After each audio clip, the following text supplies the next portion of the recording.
Me deberían de estar viendo en este momento mi pantalla, que es la presentación.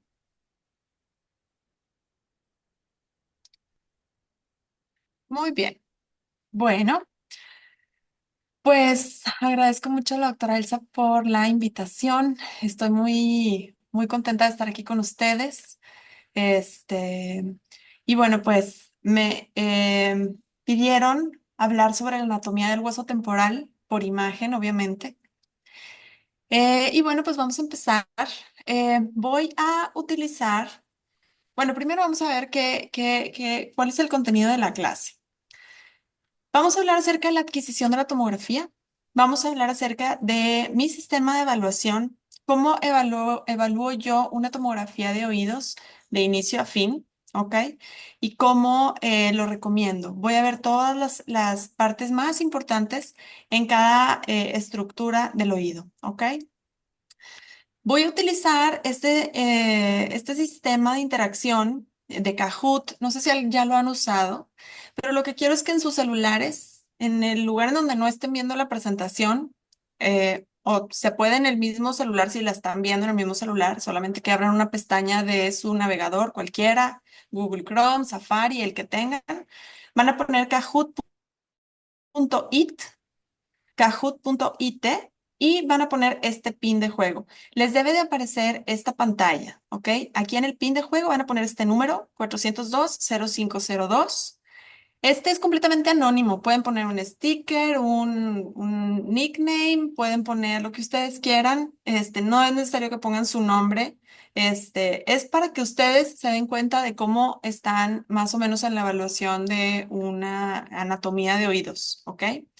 Entonces, sí es como de competencia, sí se va a ir mostrando quién va más arriba que el otro y la rapidez con la que respondan también influye, ¿ok? Pero claro que si por hacerlo rápido se equivocan, pues eso también influye en los puntos. Pero bueno, solamente se pueden meter 50 participantes, entonces, pues voy a dejar aquí un poquito el pin. De hecho, si me ayudan a ponerlo en el chat, para empezar, ¿ok? Entonces, bueno, hablamos sobre la adquisición de la tomografía.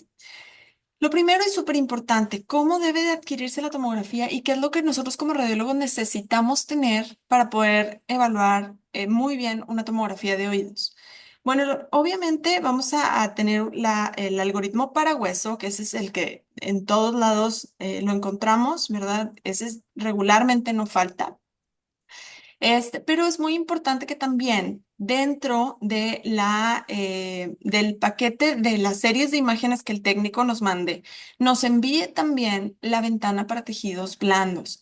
Esto es súper importante porque en esta vamos a poder reconocer las estructuras por ejemplo, los tejidos blandos del cuello o el cerebro, tallo cerebral, ángulo puntocerebeloso. En esta imagen lo vamos a poder valorar de forma más adecuada.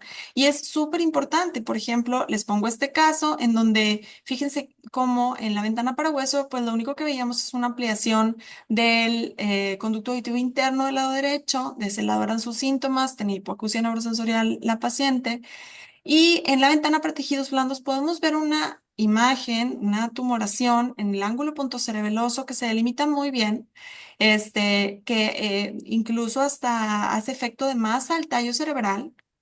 Este, y realmente si no nos hubieran mandado la ventana para tejidos blandos y yo tratara como de forzarla y al algoritmo de hueso le cambio la ventana y trato de hacerla como ventana para tejidos blandos, que eso es lo que hacemos, ¿verdad? Como radiólogos, cuando nos falta algo, pues tratamos con lo que tenemos de solucionar.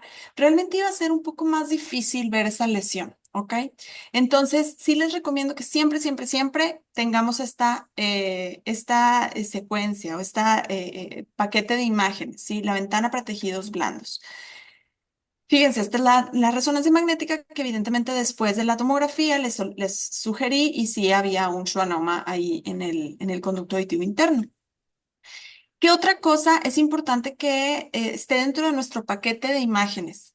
Las reconstrucciones volumétricas de cada oído. Como el tomógrafo nos envíe las imágenes, así las quiero. Reconstrucciones volumétricas para cada oído, separadas. Y después, además, vamos a instruir a nuestros técnicos para que nos hagan todas las reconstrucciones especiales que necesitamos valorar en el oído, que incluyen, para empezar, el axial verdadero. El paquete normal en cómo se adquiere una tomografía de oídos regularmente no está en el eje adecuado para valorarlo en el eje axial. A pesar de que se toma en un axial estricto, el eje axial verdadero de oídos debe pasar a través del conducto semicircular lateral. Ese eje es súper importante porque como son estructuras demasiado pequeñas, las que tenemos en el oído medio, en el oído interno, cualquier cambio en la angulación nos puede hacer que la anatomía se distorsione y que sea más difícil para nosotros identificar patología, ¿ok? Entonces yo les recomiendo que instruyan a su técnico a que haga reconstrucciones axiales verdaderas a través del conducto semicircular lateral y les envíe ese paquete, ¿ok? Entonces vean cómo el conducto semicircular lateral se ve completo, no se ve solamente la crura anterior y luego la crura posterior, que eso es lo que pasa cuando nos envían un axial de oídos sin reconstruir. Entonces este es el primero importantísimo. Después vamos a hacer reconstrucciones especiales, la de Poschel y la de Stembers. Estas reconstrucciones pasan a través y, o sea, paralelo y perpendicular al conducto semicircular superior. La de Poschel pasa paralelo, es la línea rosa. Y la de Stenberg pasa perpendicular.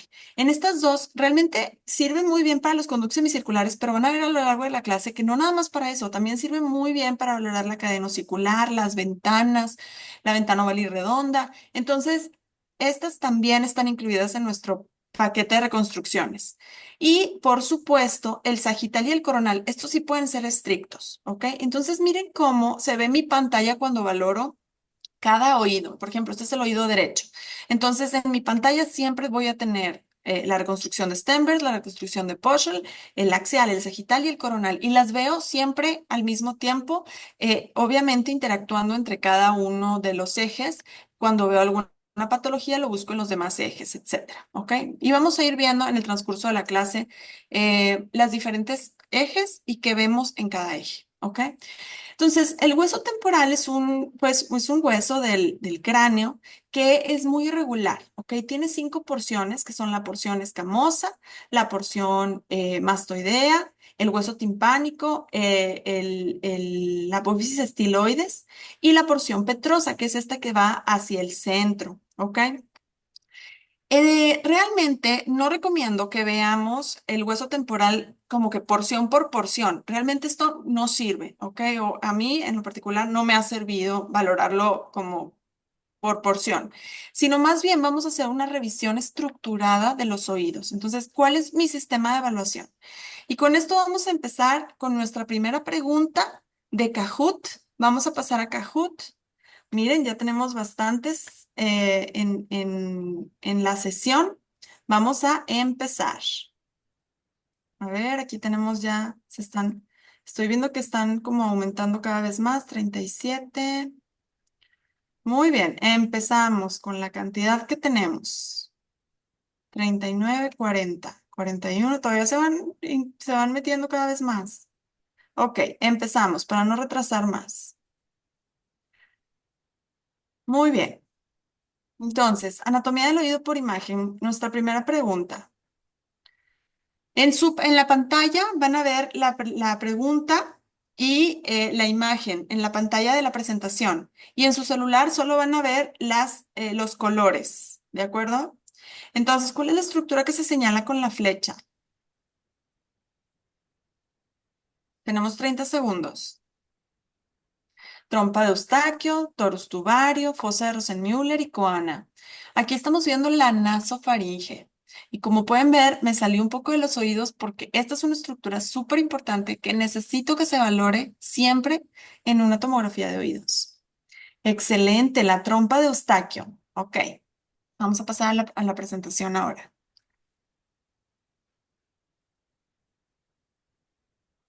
Ok.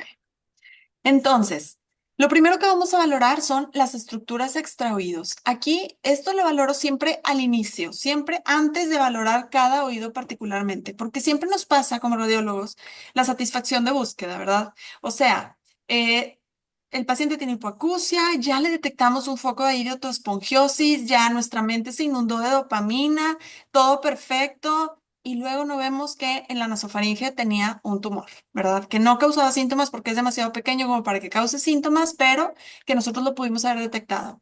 Entonces, para evitar la satisfacción de búsqueda, sugiero este sistema en donde siempre se valore primero todo lo que no tenga que ver con los oídos, los senos paranasales, la nasofaringe, los tejidos blandos que están alrededor de los oídos, la piel, los tejidos profundos del cuello, la base de cráneo. La parte central de la base de cráneo, cuando hacemos las reconstrucciones de cada oído, a veces se pierde esta porción central de la base de cráneo, ¿ok? Entonces, todo esto lo vamos a valorar al inicio. En la nasofaringe es muy importante reconocer las estructuras normales. Primero, de adelante para atrás, vamos a encontrar la apertura de la trompa de Eustaquio, que era la respuesta correcta, ¿ok?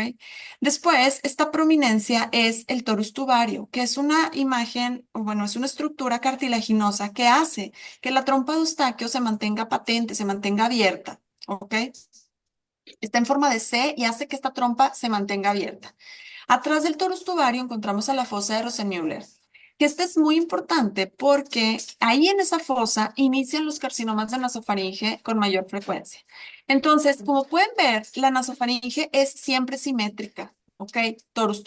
La apertura del trompo eustaquio, torus tubario, fosa de Rosenmüller. Y atrás la pared posterior, que se hacen estas como montículos que representan a los músculos longus capiti y longus colli, o sea, largo del cuello y largo de la cabeza. ¿Ok? Y son estos dos montículos que no forman parte de la nasofaringe, son ya en el espacio prevertebral, pero siempre se hacen esas prominencias. Y eso es lo normal de la nasofaringe. Siempre, por favor, hay que checarla. Y aparte es importante porque cuando hay una tumoración en la nasofaringe, la apertura de Eustaquio se oblitera y eso causa que se cierre y que el drenaje del oído no se haga adecuadamente, porque todas las secreciones que se secretan en la mucosa del oído. Recuerden que todo lo que está aquí adentro, todas estas celdillas, toda la caja timpánica está revestida de mucosa. Y cuando hay un proceso inflamatorio, esta mucosa secreta el líquido, ¿ok? Y ese líquido no sale por otro lado más que por la trompa de Eustaquio a la nasofaringe, ¿ok? Entonces, si esa nasofaringe está obstruida, todo el oído se va a llenar de líquido, ¿sí? Y es cuando vemos en un adulto líquido unilateral, ya sea en la caja timpánica o en las celdillas mastoideas, nuestra visión siempre es directo a la nasofaringe, ver si tiene una tumoración ahí. Muy bien. Entonces, las estructuras extraoídos. Después valoro, ahora sí, cada oído. Pongo la ventana con las 5 ejes y valoro siempre de afuera para adentro. Es decir, empiezo con pabellón auricular, conducto auditivo externo, celdillas mastoideas, membrana timpánica, caja timpánica, el oído interno, conducto auditivo interno y termino en el ángulo punto cerebeloso que realmente ese lo chequé ya desde un principio. ¿Ok? Y así lo hago con el lado derecho y luego con el lado izquierdo. Lo valoro de la misma forma. Entonces empezamos con el oído externo. Esta parte del oído me encanta checarla en el sagital. Creo que es el mejor eje para valorar el oído externo. Recuerden que el tag de oídos no les pongan las almohadillas a los pacientes para sujetarlos, a menos que sea un niño y que realmente se necesiten esas almohadillas, traten de no ponerlas para que no se les deforme el pabellón auricular. Y entonces de afuera para adentro, esa es otra cosa, que el técnico no les corte el pabellón cuando les manden las reconstrucciones. Vamos a encontrar todas las partes del pabellón auricular, que sinceramente, realmente no importa mucho que nosotros las valoremos, ¿ok? Porque es algo que clínicamente se ve. Entonces, el médico las puede ver incluso mejor que nosotros, ¿sí? Por ejemplo, si tiene una microtia o si le falta alguna parte del pabellón, etcétera. Si tienen alguna tumoración o algún, no sé, inflamación. Pero luego tenemos al conducto auditivo externo, que ese sí es súper importante. El conducto auditivo externo se divide en dos partes, la parte cartilaginosa y luego la parte ósea, que teóricamente la cartilaginosa es 2 veces más grande que la ósea. En la cartilaginosa, pues como su nombre lo dice, tenemos cartílagos que están conservando la patencia del conducto. Y después tenemos a la parte ósea, que esta parte ósea está formado por dos huesos del hueso timpánico, o dos porciones, perdón, dos porciones del hueso temporal. ¿Cuáles? La pared anterior e inferior son la porción timpánica del hueso temporal. Y el techo y pared posterior es la porción mastoidea, ¿ok? Entonces, entre estas dos estructuras vamos a poder encontrar a veces no se ve, pero a veces sí, unas suturas que están entre estas dos porciones y que no hay que confundir con fracturas, ¿ok? Entonces, adelante y abajo el hueso timpánico y arriba y atrás el hueso mastoideo. Y eso es muy, muy, muy importante, sobre todo en una patología que la vamos a ver más adelante. Vean cómo está aquí la articulación temporomandibular en contacto con la porción timpánica del hueso temporal. Después está el conducto auditivo externo y después está la porción mastoidea. ¿Ok? Vean aquí en el eje coronal como la porción de abajo es la porción timpánica. Entonces la porción timpánica, la mastoidea y todo aquí etiquetado. Entonces les decía que el pabellón auricular, aunque se pueden hacer reconstrucciones tan bonitas como esta, que esta la reconstruí en mi computadora muy fácil, realmente, y tiene muchas estructuritas, pues realmente no es tan importante, ¿ok? Porque esto se valora clínicamente muy fácil. Pero lo que sí siempre les digo es que ver el pabellón auricular es importante porque nos habla de lo que vamos a encontrar adentro. La gran mayoría de las malformaciones del pabellón auricular se asocian con malformaciones del oído externo y del oído medio. Entonces, que veamos que el pabellón auricular tiene una microtia, aunque no lo clasifiquemos o no digamos que exactamente qué partecita falta, pero que sepamos que es una microtia, entonces nos vamos a dar cuenta que en el oído interno o medio o externo podemos encontrar malformaciones. Y por ejemplo, es el caso de este paciente que tenía microtia. Fíjense los dos oídos. Habíamos visto que el sagital es el que les recomiendo en esto, ¿verdad? Entonces vamos a encontrar la articulación temporomandibular en el oído normal, articulación temporomandibular, hueso timpánico y hueso mastoideo. Y ahora comparen con el otro lado. En el eje sagital vemos la articulación temporomandibular y ya no vemos hueso timpánico y vemos directamente las celdillas mastoideas, ¿ok? Eso, eso es un diagnóstico definitivo de una atresia ósea del conducto auditivo externo. El paciente no tiene conducto auditivo externo porque no tiene hueso timpánico, ¿ok? La ausencia de esta porción del hueso temporal hace el diagnóstico de una atresia ósea del conducto auditivo externo. Véanlo en el eje coronal, habíamos visto que el piso del conducto es el hueso timpánico y el otro lado no está ese hueso.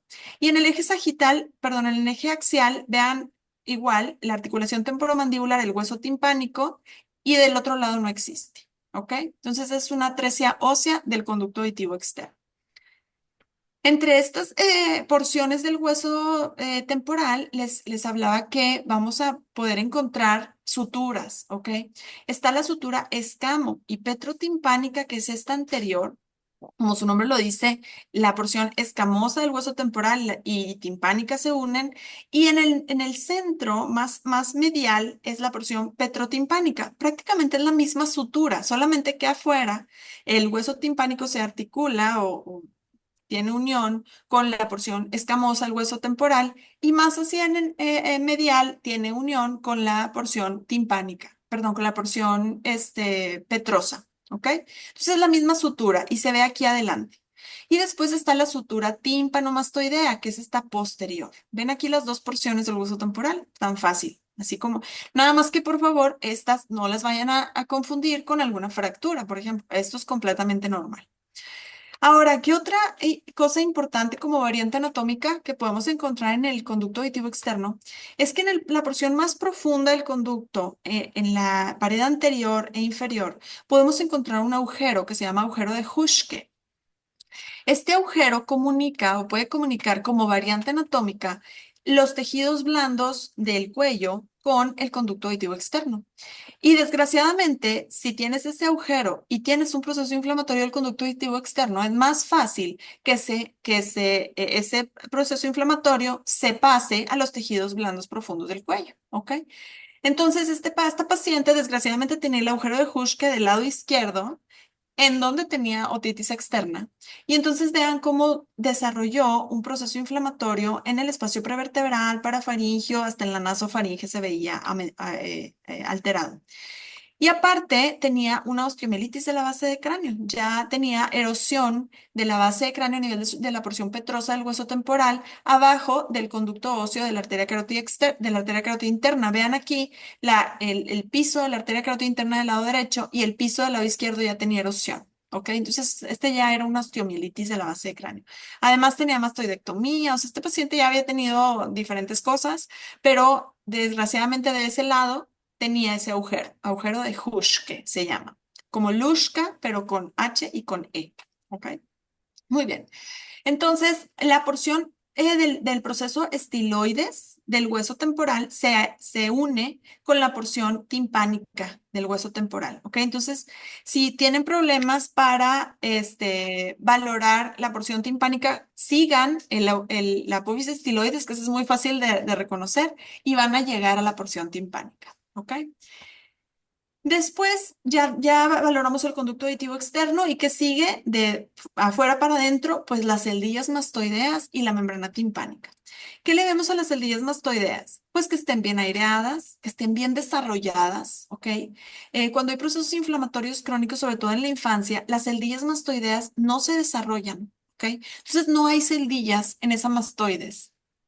Y aparte, hay procesos, hay esclerosis alrededor de esa parte donde deben de estar las celdillas, hay esclerosis, etcétera. Entonces tenemos que valorar que estén bien desarrolladas y que no estén ocupadas, evidentemente, por líquido o lo que sea, ¿no? Otra cosa que recomiendo aquí valorar es este hueso, tanto la cortical externa como la cortical interna, pero particularmente la cortical interna de la mastoides tiene nombre, se llama placa sigmoidea.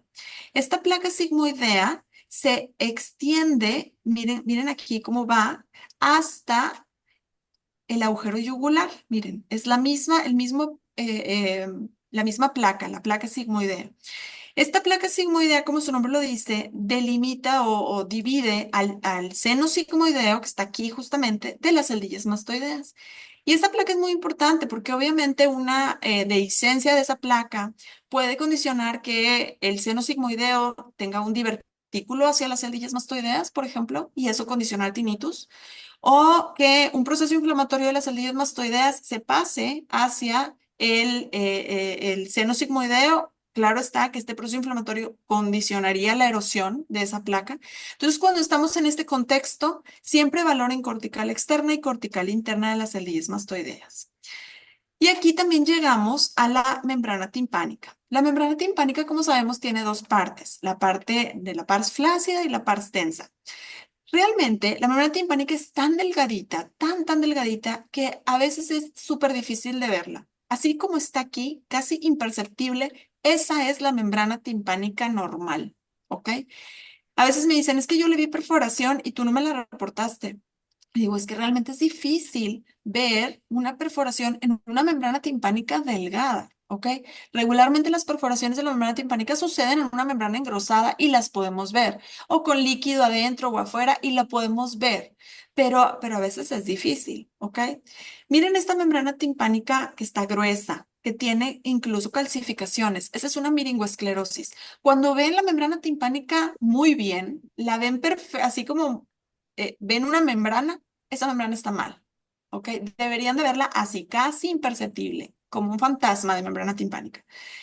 Y miren, además, este paciente tenía un contexto crónico de procesos inflamatorios en la mastoides. Eso es lo que les digo de arresto de la neumatización, mucha esclerosis, etcétera, ¿ok? Entonces, bueno, aquí ya vamos de afuera para adentro valorando celdillas mastoideas y membrana timpánica.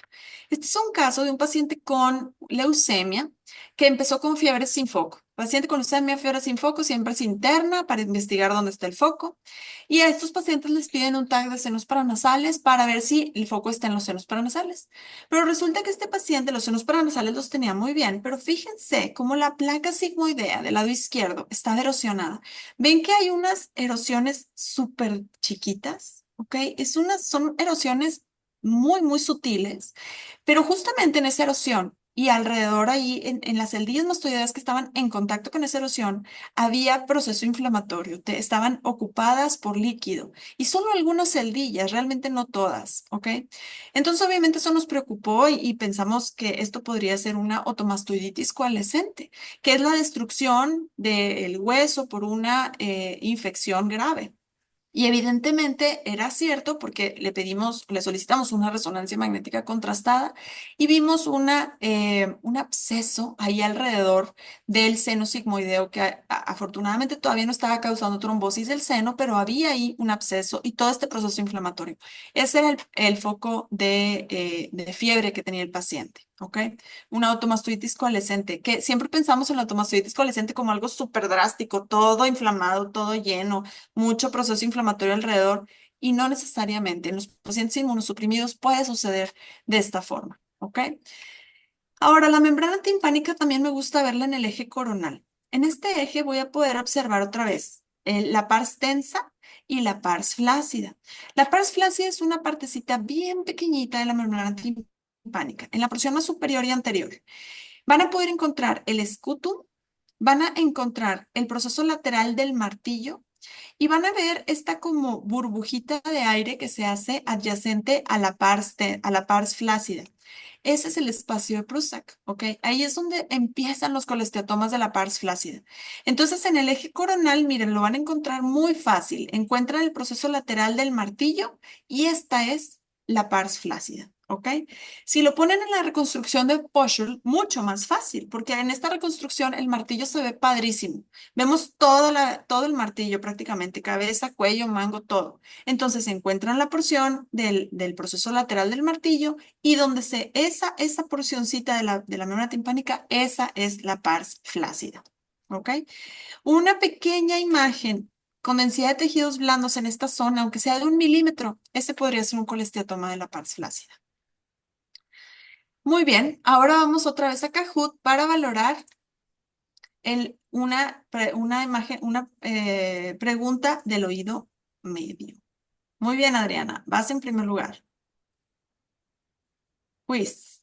¿Qué estructura anatómica determina la división de la caja timpánica en epi, meso o hipotímpano?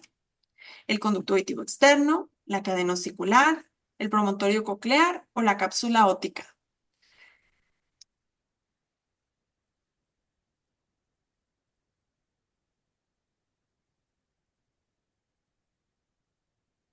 13 segundos.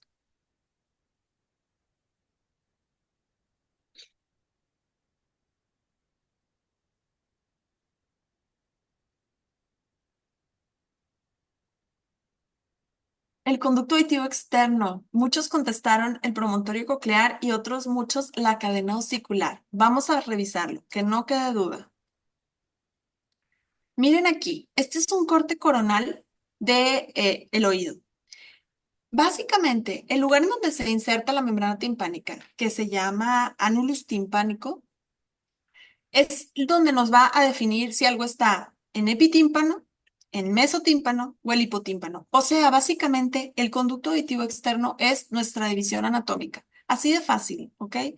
Entonces, todo lo que esté arriba de la paredcita más superior del conducto es epitímpano, todo lo que esté abajo es hipotímpano, que vean que es muy pequeño, y todo lo que esté en medio es el mesotímpano.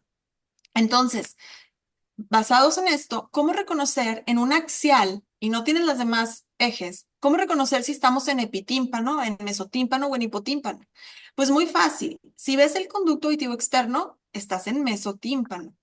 Si no ves el conducto auditivo externo, pero ves cadena osicular, estás en epitímpano. En el epitímpano ocurre todo lo divertido, ¿ok?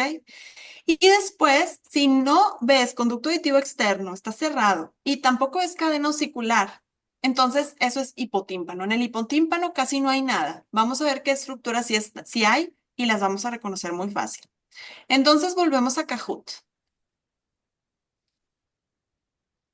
Vamos a ver. Corazones, llevas primer lugar. Siguiente.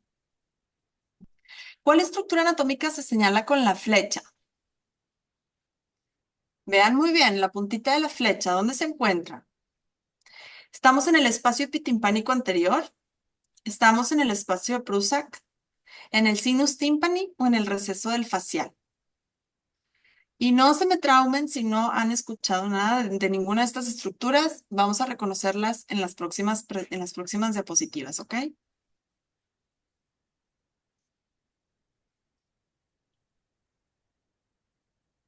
El espacio de Prusak, excelente, muy bien. Algunos se confundieron con el espacio epitimpánico anterior. Ok, volvamos a la clase. Entonces, vamos a ver ahora la caja timpánica. Ya valoramos conducto auditivo externo, celdillas mastoideas y ahora ya entramos a la caja timpánica. Y como su nombre lo dice, es una caja, tiene 6 lados, ¿ok? Entonces tiene techo, pared inferior y las paredes laterales y anterior y posterior. Entonces, así como esa como división anatómica, así lo vamos a valorar. Entonces, vamos a hablar primero sobre las paredes laterales, o sea, lateral y medial de la caja timpánica.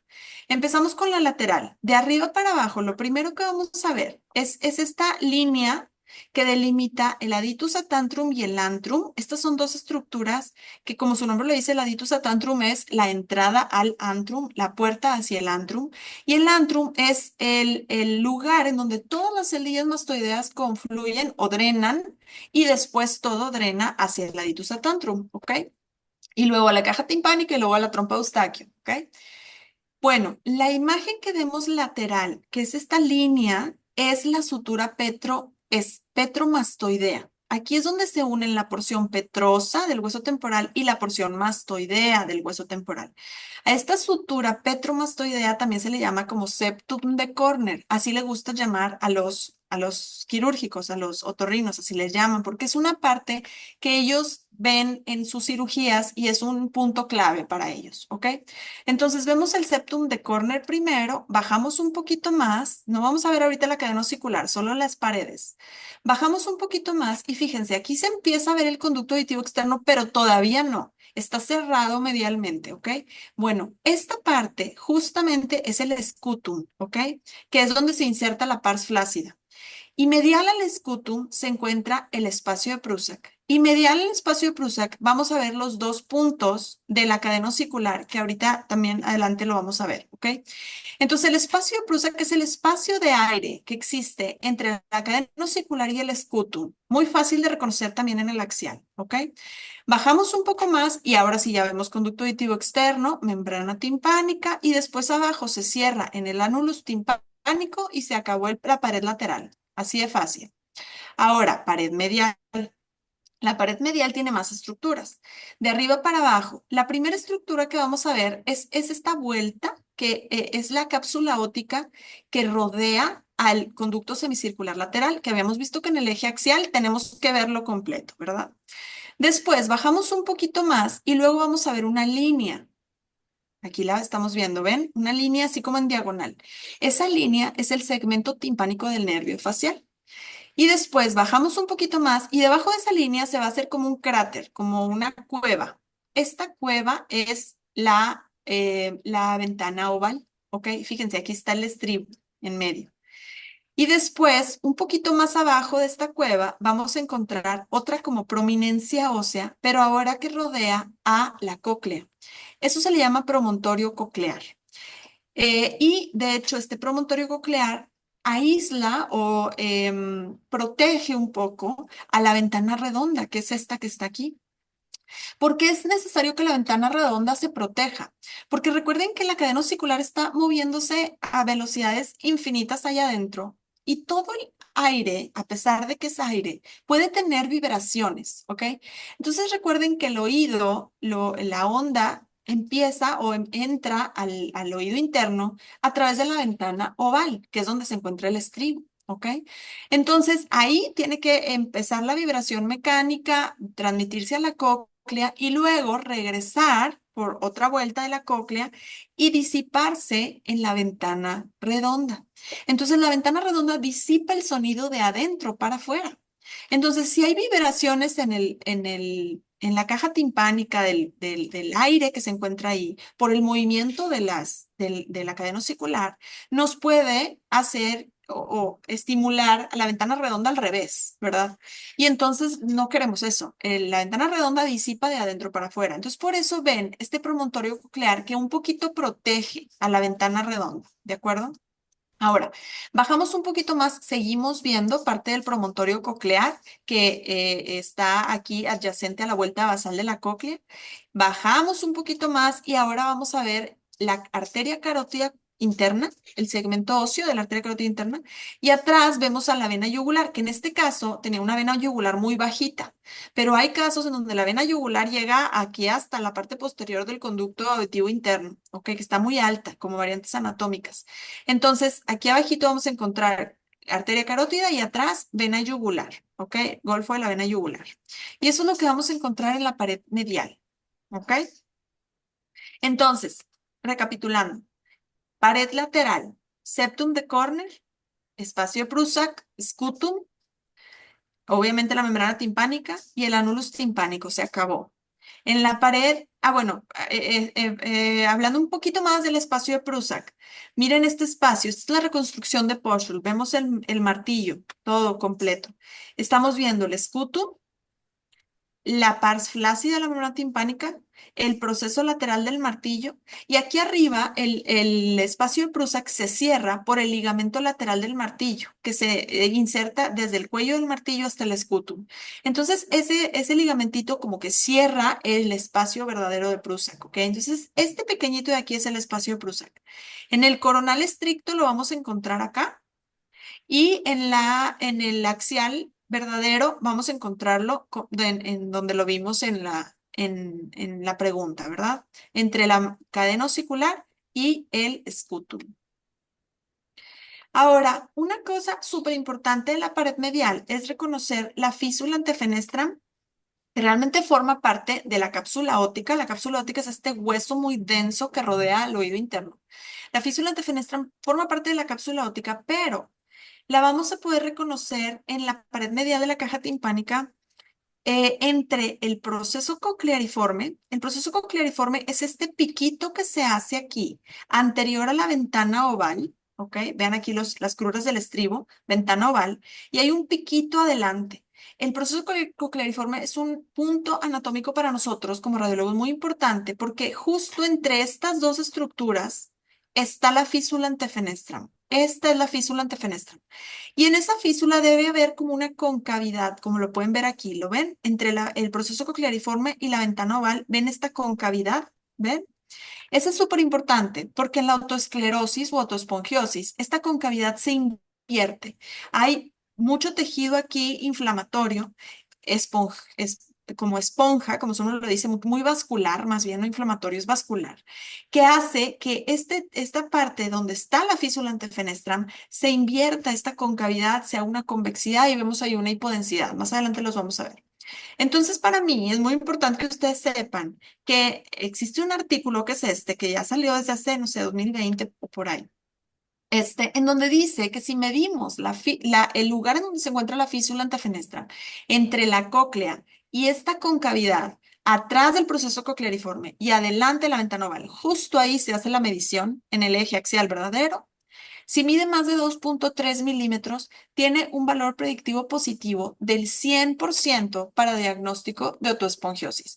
Más que medir densidades en la cápsula óptica, olviden las densidades, ¿ok? Eso ya no se usa. Ya no midan densidades en la cápsula óptica. Midan esta línea entre atrasito del proceso cocleariforme y la cápsula y la cóclea. Si mide más de 2,3 milímetros, 100% valor predictivo positivo. Este paciente tiene autoespongiosis. Si mide menos, no descarta la posibilidad de que todavía la tenga, ¿ok? Pero es más fácil para nosotros decir, ay, sí la tiene, ya, mide más de 2,3, ¿verdad? Muy bien. Entonces, esa físula antefenestram, recomiendo siempre medirla. Entonces, recapitulando, pared medial, conducto semicircular lateral, segmento timpánico del nervio facial, proceso cocleariforme, promontorio coclear, carótida y yugular. Miren, este paciente tenía una yugular un poquito más decente, más superior.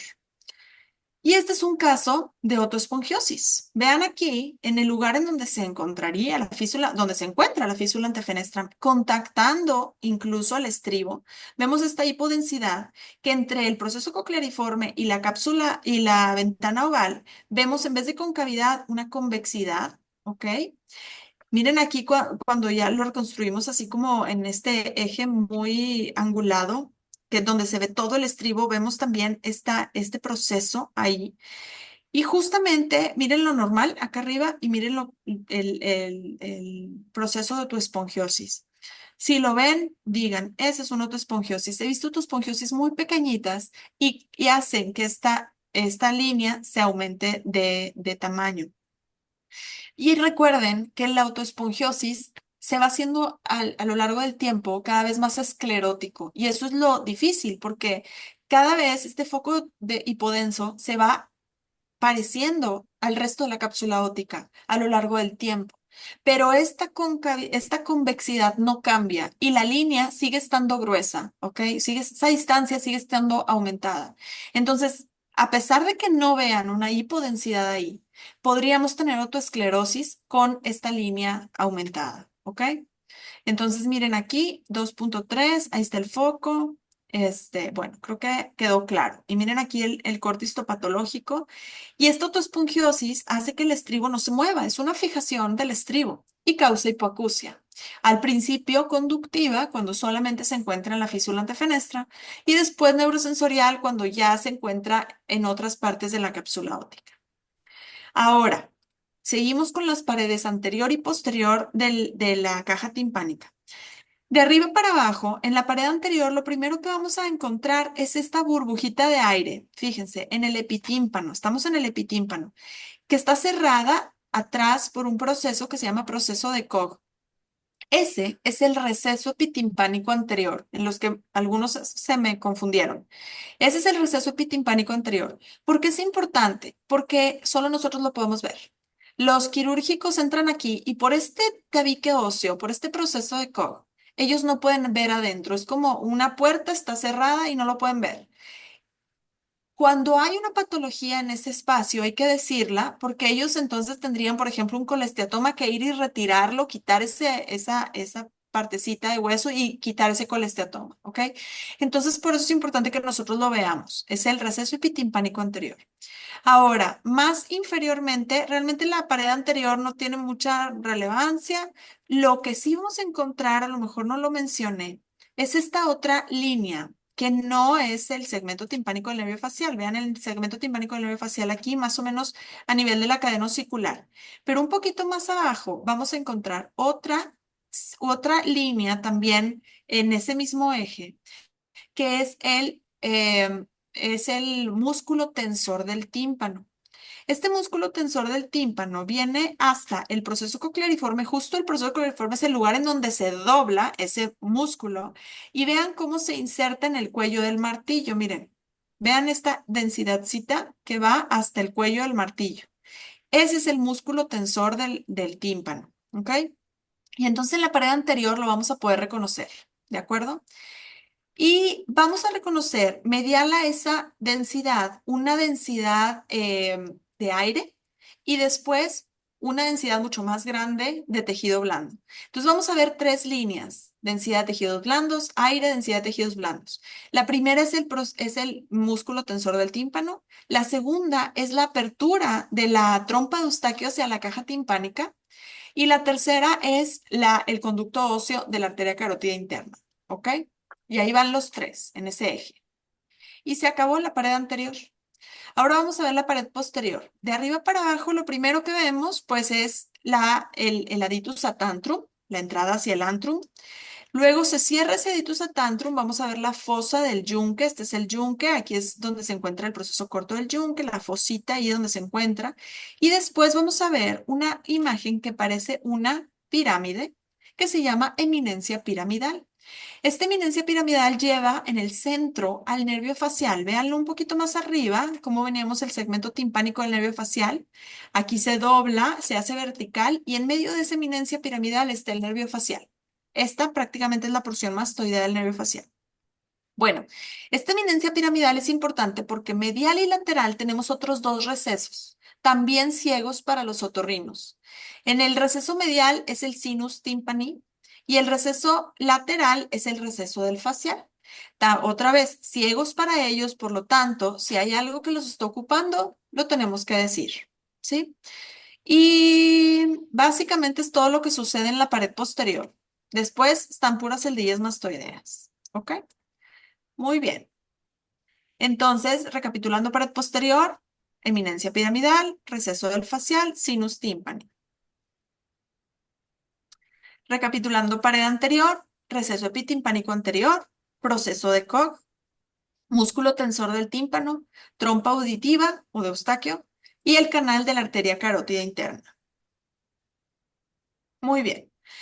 La trompa de Eustaquio siempre la he visto como una estructura anatómica que es muy similar es muy similar al conducto auditivo externo, porque también tiene una porción ósea y una porción cartilaginosa, como el conducto auditivo externo. Miren, aquí está la porción ósea síganla un poco, esa es la porción ósea del conducto de la trompa de Eustaquio, y luego se hace una porción cartilaginosa que está rodeada por lo que ya habíamos hablado, el torus tubario, y abre hacia la nasofaringe. ¿Ok? Estas son unas trompas de Eustaquio que están patentes, que se abrieron en este paciente y vean todo el trayecto de la trompa de Eustaquio. Por aquí se drena todas las secreciones de los oídos hacia la nasofaringe. Muy bien, entonces vámonos otra vez a Cajut. Muy bien, corazones, sigues de reina, o de reina o rey, no sé quién eres. Muy bien, siguiente. ¿Cuál estructura anatómica se señala con la flecha? Ay, si me pusieron atención, todo el mundo lo va a tener bien.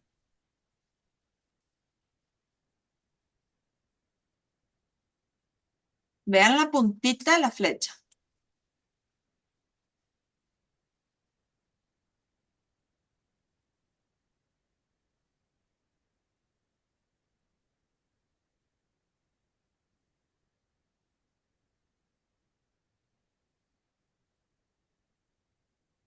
El estribo. Se me confundieron con el proceso cocleariforme. Creí que había quedado muy claro. Bueno, ahorita lo vuelvo a explicar.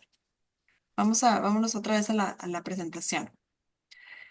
Miren, esto que está aquí es el estribo, el hueso más pequeñito de todo nuestro cuerpo.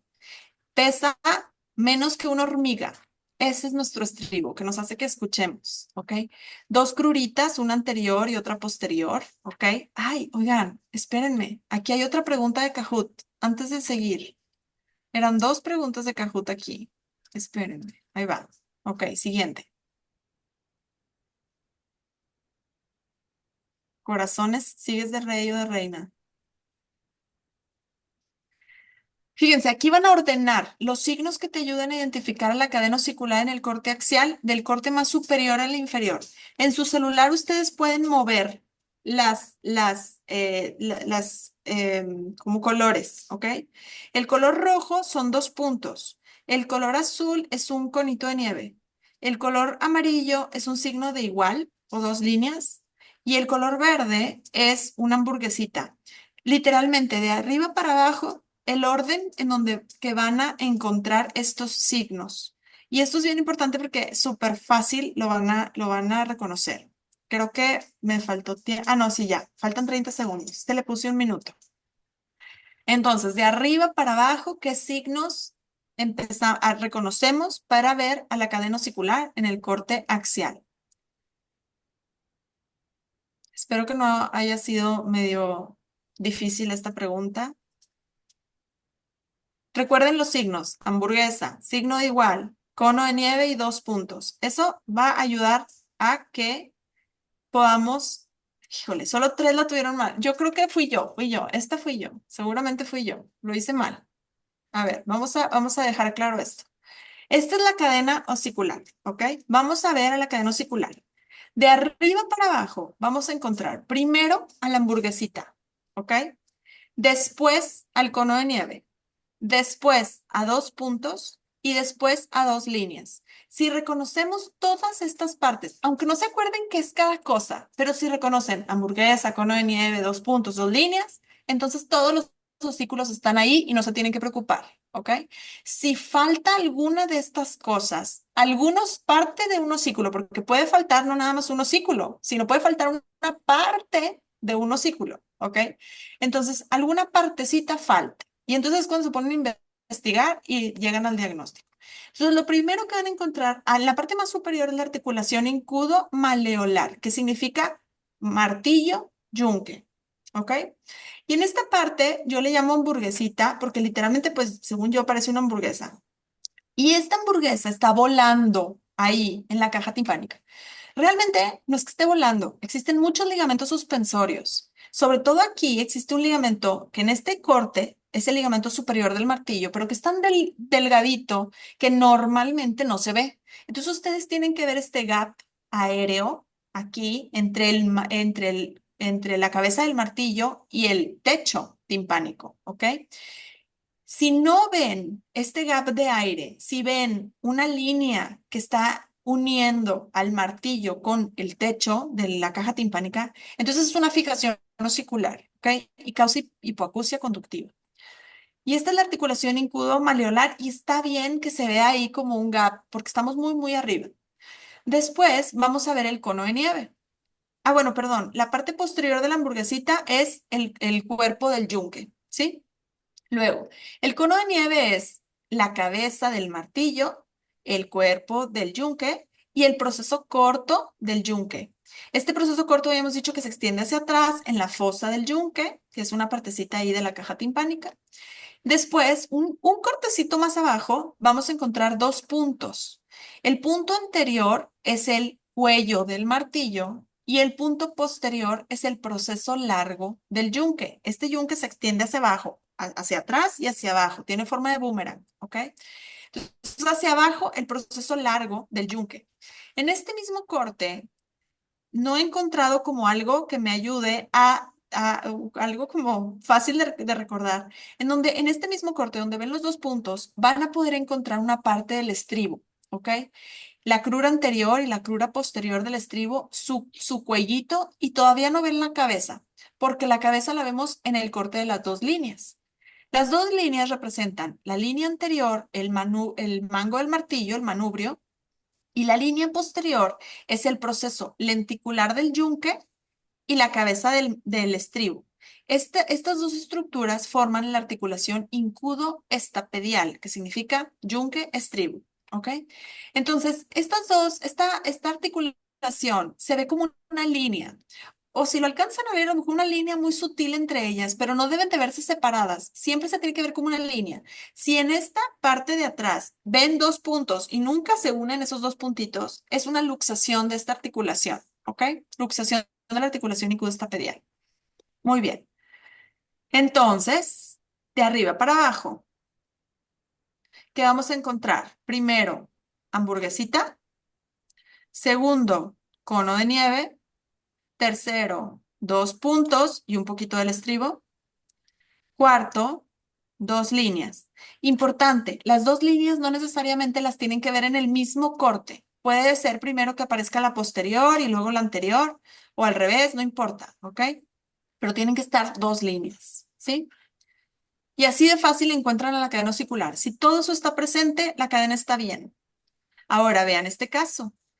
Vamos a verlo de arriba para abajo. Para empezar, la hamburguesita no está flotando. ¿Se acuerdan que les dije? Está unida al techo de la caja timpánica, al tegmen timpani. Y entonces este es el ligamento superior del martillo que está fijo, está calcificado y tiene una fijación osicular en ese ligamento. Después bajamos un poquito y el cono de nieve, pues atrás, este cono está medio ahí raro, ¿verdad? Está como erosionado en la parte posterior. Pero bueno, existen los dos, el cono de nieve, los dos huesecillos ahí. Pero después bajamos un poquito más y desapareció el punto posterior, ¿se dieron cuenta? Nada más está el punto anterior. Y el estribo aquí, más o menos, también no se ve tan bien que digamos, solamente se ve como mocho ahí el estribo, ¿sí? Entonces, para empezar, ya identificamos que el proceso largo del yunque falta, una parte del estribo falta, y ahora bajamos un poquito más. ¿Y dónde están las dos líneas? Nada más está la línea anterior. La línea posterior, que es la articulación incudo-estapedial, falta. Entonces, falta prácticamente todo aquí una parte que falta. Todo eso falta. Entonces, con mucha imaginación, quiero que se imaginen que aquí hay una bolita, ¿ven? Que ahorita tiene aire, pero que antes era un colesteatoma que se extruyó. A eso se le llama autoaticotomía.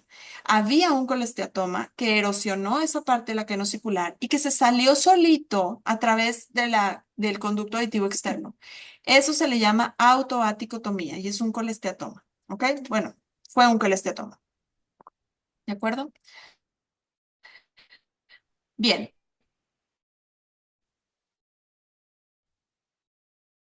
Pasemos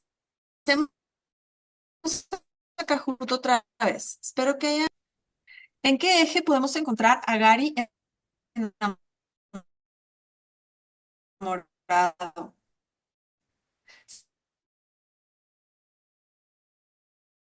¿Te acuerdan a Gary de Bob Esponja? lo vemos en todos los tags lo pueden escribir.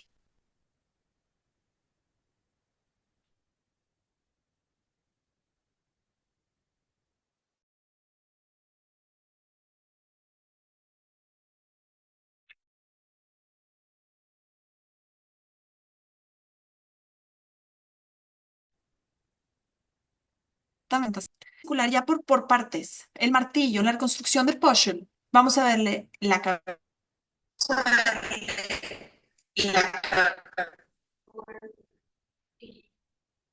No puede ser.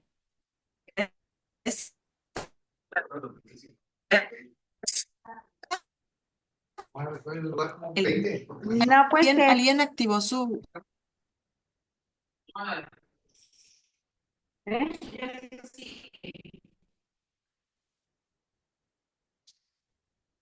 Ella sí, ¿verdad?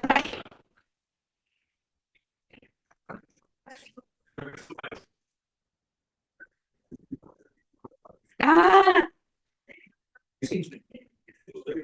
pero ella sí sigue.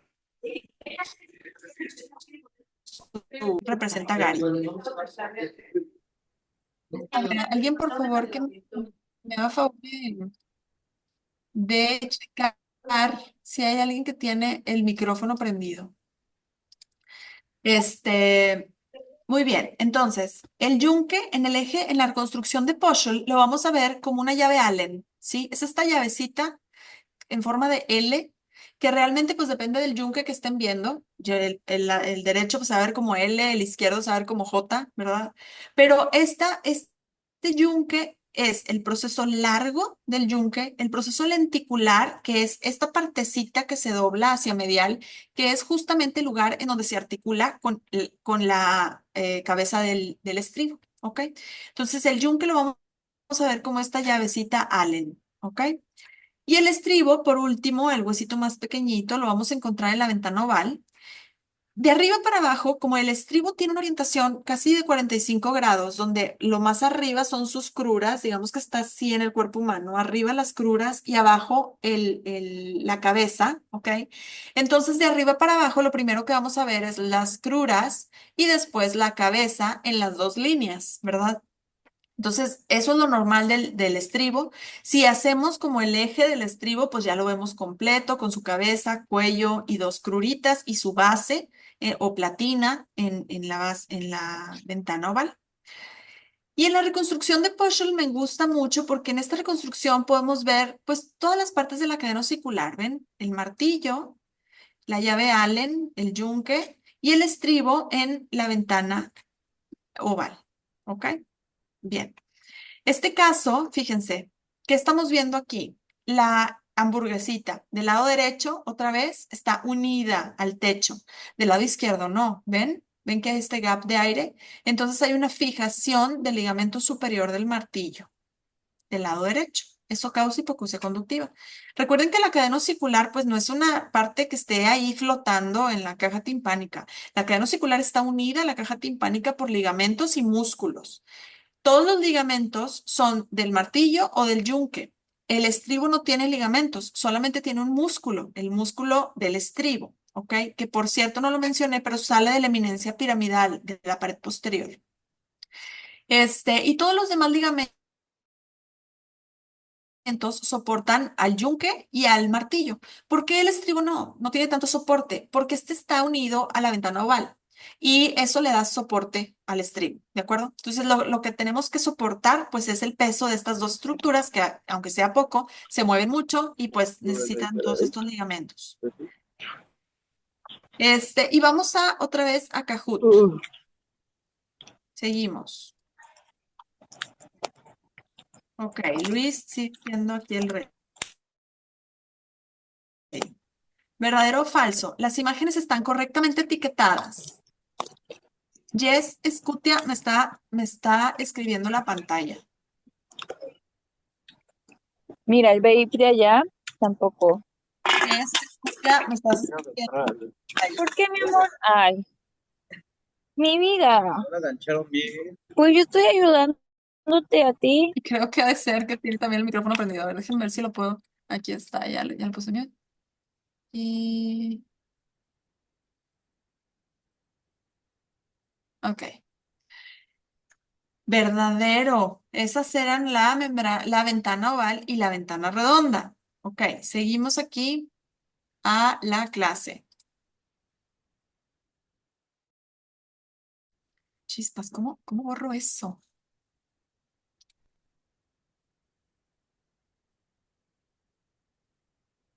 Bueno, no sé cómo eliminar eso, pero bueno, esperemos que Jess lo elimine. Entonces, déjenme ver si tengo aquí alguna opción.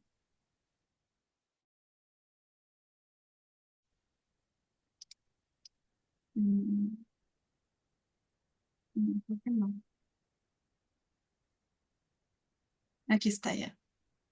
Bueno, ya quité las anotaciones para que nadie pueda hacer anotaciones. Ok, pero no sé si lo puedo quitar eso. Bueno, entonces, la ventana oval y la ventana redonda. Ventana oval, donde veamos el estribo. Ventana redonda, protegida por el promontorio coclear, ¿ok? Ahora, la ventana oval en el poshul o en el coronal se ve como una estructura que parece una capsulita de Nespresso. ¿Lo ven aquí? Es una capsulita de Nespresso, la ventana oval, y la redonda tiene una forma como de tubo hacia abajo, ¿ok? La vamos a ver así como tubo, ¿de acuerdo? Entonces, muy fácil de reconocer ambas estructuras. En un caso, ¿por qué ver esta ventana, por ejemplo, la redonda? ¿Por qué es importante? Porque en un contexto de un paciente con otoesclerosis o otoespongiosis, que no nada más tenga en la físula antefenestra, sino que tenga alrededor de la cóclea, puede afectar a la ventana redonda, ¿ok? Y esta ventana se puede ver estrecha, estenótica, como la ven aquí. Miren el coronal normal y vean el coronal estrecho o con estenosis de la ventana redonda por un foco de otoespongiosis, ¿ok? Entonces, ¿por qué es importante? Porque los otorrinos vienen y ponen el implante coclear, que es uno de los tratamientos para la otoespongiosis, a través de la ventana redonda. Entonces, que esta ventana esté estrecha va a complicarles la colocación o definitivamente van a tener que hacer una nueva apertura aquí a través del promontorio coclear para acceder a la ventana redonda. Digo, a la cóclea, ¿ok? Para poder meter el tubito del implante, ¿ok? El implante coclear. Bien. Entonces, este es una autoesponjiosis. Ok, volvamos a Kahoot. Antes de eso,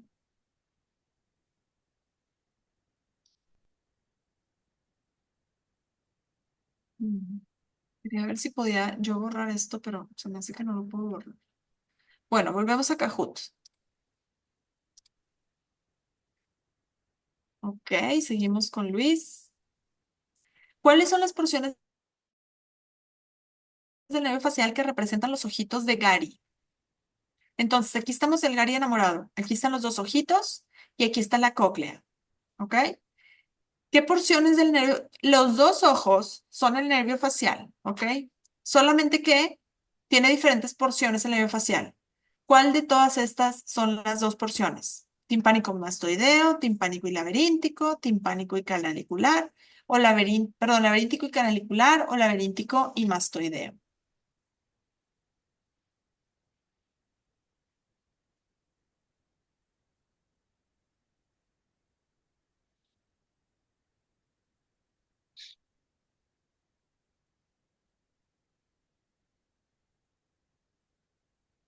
Excelente, timpánico y laberíntico. Muy bien.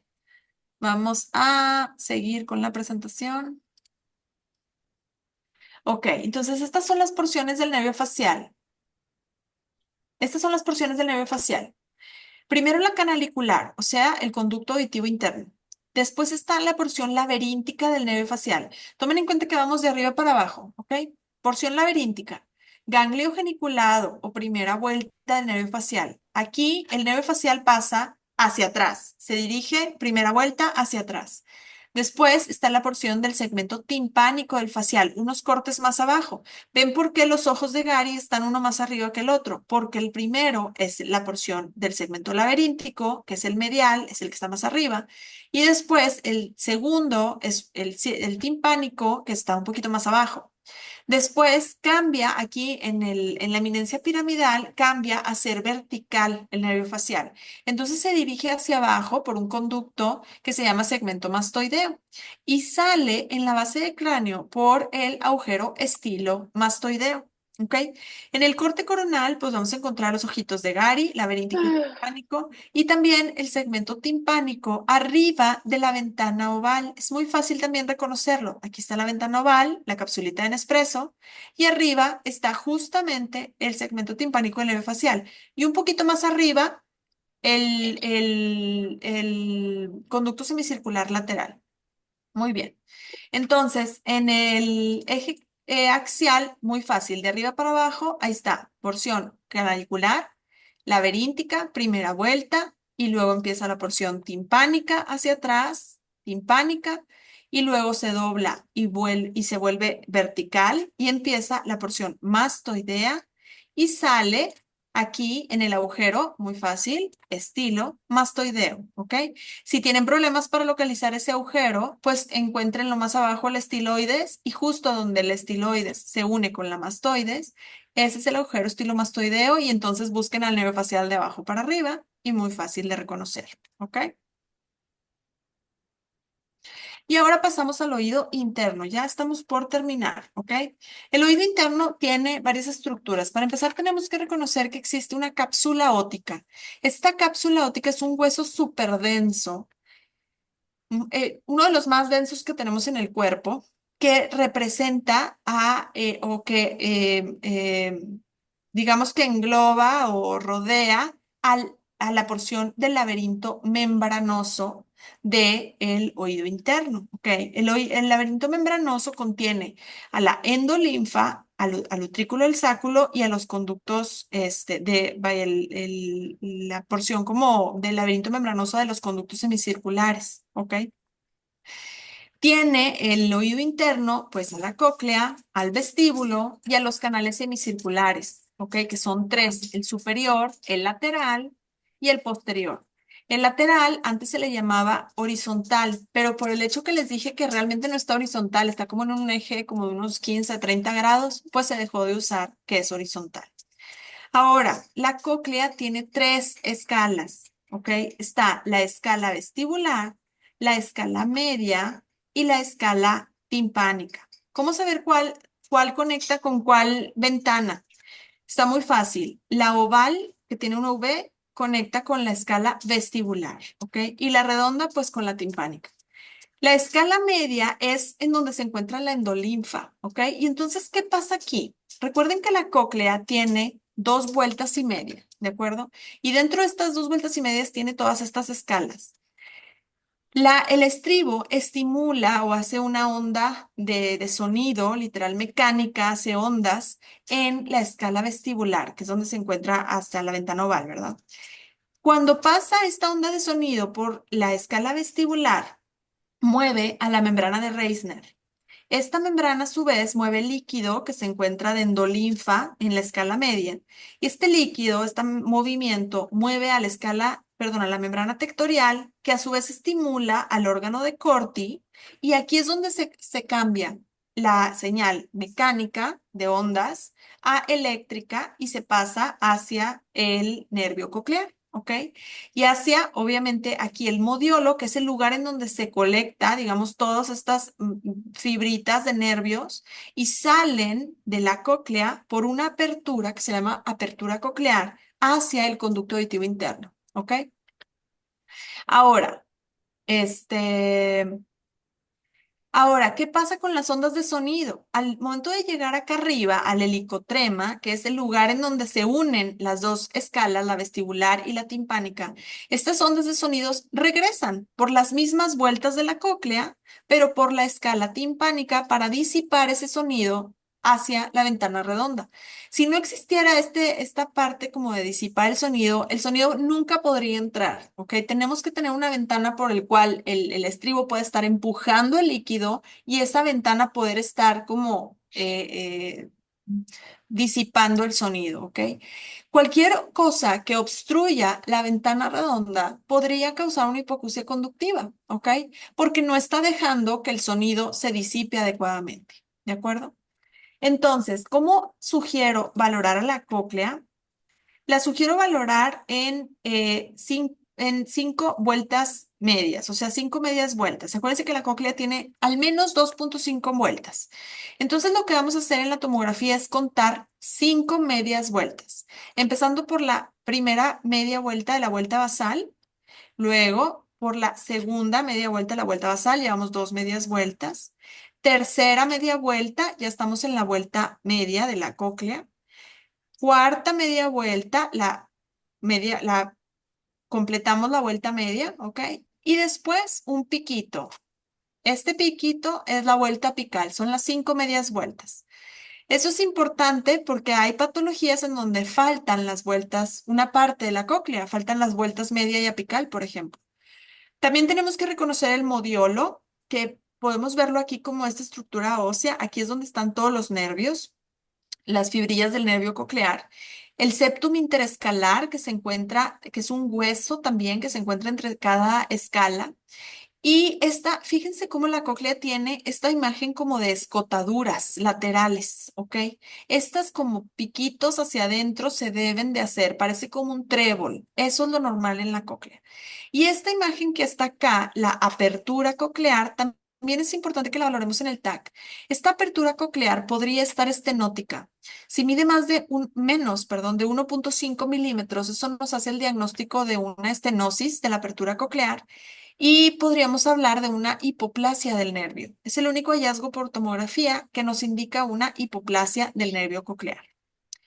Muy bien, entonces vean este caso justamente en donde vean cómo la cóclea parece normal, pero si contamos las medias vueltas, nos vamos a dar cuenta que faltan medias vueltas. Miren, primera media vuelta, segunda media vuelta, tercera media vuelta y luego ya no hay más vueltas, ¿ok? A lo mucho llega la cuarta media vuelta. Entonces, esa es una hipoplasia coclear, es una malformación congénita en donde faltan parte de la vuelta media y la vuelta apical de la cóclea. Y es importante entonces contar las vueltas porque si no las contáramos, podríamos decir, esta cóclea se ve más o menos normal, ¿verdad? Parece un trébol, tiene el modiolo, pero es una hipoplasia coclear. Otra cosa es la estenosis de la apertura coclear. Vean la apertura normal del lado izquierdo y la estenosis del lado derecho.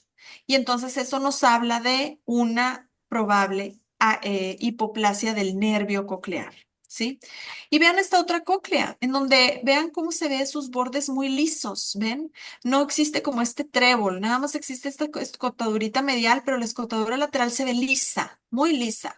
Más bien, no hay escotadura lateral, ¿sí? Este no es un trébol. Entonces, esta es otra malformación de la cóclea que se le llama partición incompleta, incluso tipo 2, por cierto. Incluso el modiolo se ve ausente, ¿ven cómo el modiolo se ve diferente? El septum interescalar, que es el hueso que les decía adentro de la cóclea, no existe, ¿ok? Entonces, bueno, esto es una partición incompleta y en este paciente en particular, del lado izquierdo, además, no tenía nervio coclear. Ven la resonancia con 4 nervios en el lado derecho y solo 3 del lado izquierdo. Y eso, fíjense, la apertura coclear está cerrada completamente. Eso es porque no hay nervio. ¿De acuerdo? Muy bien. Entonces, para concluir, las vueltas de la cóclea, el vestíbulo en el axial y el coronal, los conductos semicirculares, y que es el lateral, el superior y el posterior, que el superior a veces se ve completo en la reconstrucción de Poschel, pero a veces se ve como esta imagen de carita feliz invertida y es también normal, ¿ok? ¿Por qué valorar los conductos? Porque me ha pasado muchísimo, muchísimo que los pacientes tienen dehiscencia de los conductos semicirculares y no se reporta, ¿ok? Entonces vean siempre las reconstrucciones de Stenbergs y de Poschel y recuerden que aunque la de Poschel parece que es la mejor, realmente la de Stenbergs es la mejor, porque a veces podemos tener dehiscencias del conducto semicircular superior, como en la porción anterior o posterior del conducto, y en la de Poschel no lo va a mostrar, porque como es una imagen en el sagital estricto del conducto, entonces a veces se ve completamente bien corticado y realmente sí tiene una dehiscencia, ¿ok? Yo particularmente en mis pacientes mido las dehiscencias como para darle al clínico un poquito más de información, ¿de acuerdo? Vean lo normal. Esta es la cápsula óptica normal que rodea al conducto semicircular superior, que por cierto en este punto se le llama eminencia piramidal. Y para terminar, valoramos el conducto auditivo interno. Por tomografía, evidentemente, no se pueden ver los nervios. El conducto podemos ver unas estructuras óseas que dividen en la porción más interna el conducto auditivo, ¿ok? Que son la barra de Bill, que es la vertical, que es esta que se ve aquí, y la crista falciformes, que es la horizontal, ¿ok? Y luego vemos el poro acústico medialmente. Y en la resonancia magnética vamos a ver los 4 nervios que se pueden demostrar en la resonancia. Realmente aquí son 5. Existe otro nervio que se llama intermediario, que es una rama del nervio facial, pero es tan delgado que a veces no se ve en la resonancia. Entonces, al menos 4 nervios. El facial arriba, el coclear abajo y adelante, y los vestibulares arriba y abajo atrás. Vean el coclear. El coclear siempre más grueso que el facial, ¿ok? Si el coclear no está más grueso que el facial, eso es una hipoplasia del nervio coclear, ¿de acuerdo? Y la técnica de resonancia que yo sugiero que tengamos siempre es una técnica de T2 pesado. El Fiesta puede ser, en mi resonador que uso es el G Sigma 1.5 teslas. En este hay una secuencia que se llama 3 d T2 cubo, que es muchísimo mejor que el Fiesta, ¿ok? Y en este puedo valorar perfectamente los nervios que están allá dentro del conducto auditivo. Miren ahí como una asa vascular está pasando entre los facial y vestíbulo coclear. Y puedo valorar en el eje sagital perfectamente a los 4 nervios adentro del conducto auditivo interno. Y esto se puede hacer desde la resonancia de 1.5 teslas. Claro que si tienen acceso a una de 3 teslas, pues qué mejor, salen más preciosos, ¿verdad? Pero al menos que vean esta calidad de estudio y con eso es suficiente, que vean a los nervios. Porque si hacemos el fiesta para pares craneales muy amplio, el estudio no sale adecuado para valorar los nervios, ¿ok? Entonces tienen que ajustar los parámetros de su técnica. Y el ángulo punto cerebeloso al final, que realmente yo siempre lo checo al inicio, ¿verdad? Entonces, en conclusión, repasamos la anatomía básica del oído, les enseñé mi protocolo de evaluación sistemático y valoramos algunos casos para explicar la anatomía. Les agradezco muchísimo su atención, dejo mis redes sociales, sobre todo Instagram es el que más uso.